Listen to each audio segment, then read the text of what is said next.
Bonsoir. L'an dernier, le budget primitif avait été élaboré dans un contexte économique incertain, un budget qualifié de pragmatique et souple.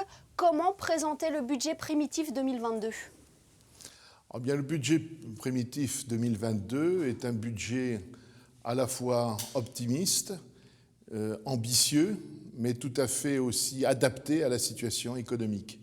Il renoue avec l'équilibre budgétaire ?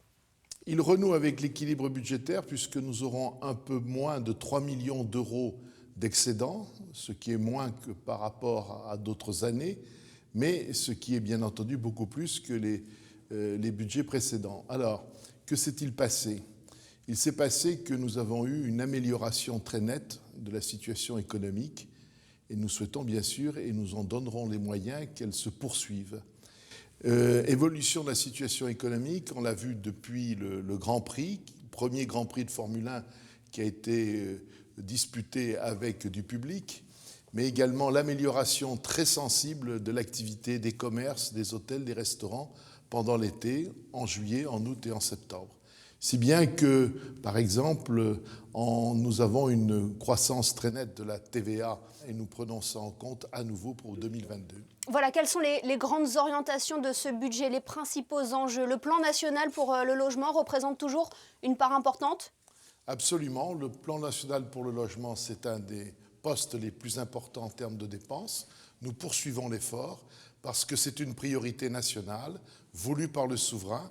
Nous sommes en parfait accord avec le Conseil national à ce sujet. Il y a aussi d'autres mesures en faveur du logement, mais il y a aussi une volonté d'intensifier la relance économique. Les dispositifs seront maintenus, voire pour certains amplifiés, et notamment, je pense, pour le moyen-long terme, au numérique, qui demeure une de nos priorités budgétaires et qui, pour nous, est indispensable au Monaco de demain. Ce budget inclut également les autres objectifs du gouvernement, je pense à la mobilité ou au maintien du cadre de vie ? Alors, tout à fait. Il y aura bien entendu des actions en faveur du cadre de vie, en faveur de la mobilité.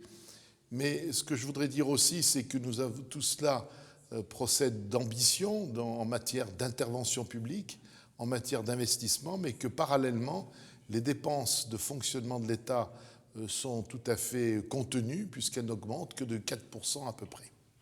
En conclusion, Monsieur le Ministre, est-ce que le but est toujours de préserver le modèle économique monégasque, comme cela a toujours été le cas, même en temps de crise ? Absolument, c'est le modèle, j'insiste là-dessus, le modèle économique, mais également le modèle social monégasque. On le montre avec toujours la priorité qu'est le plan national logement. C'est effectivement préserver ce modèle qui a montré tous ses succès, tous ses avantages. Bien entendu, il devra s'adapter parce qu'après la crise du Covid, rien ne sera plus comme avant. Il faudra trouver aussi d'autres solutions, il faudra innover, mais j'ai tout à fait confiance dans la capacité de ce modèle de se poursuivre au service de la principauté. Eh bien, merci beaucoup Pierre Dartout d'avoir été avec nous ce soir pour nous présenter les grandes lignes de ce budget primitif 2022. Merci. Merci.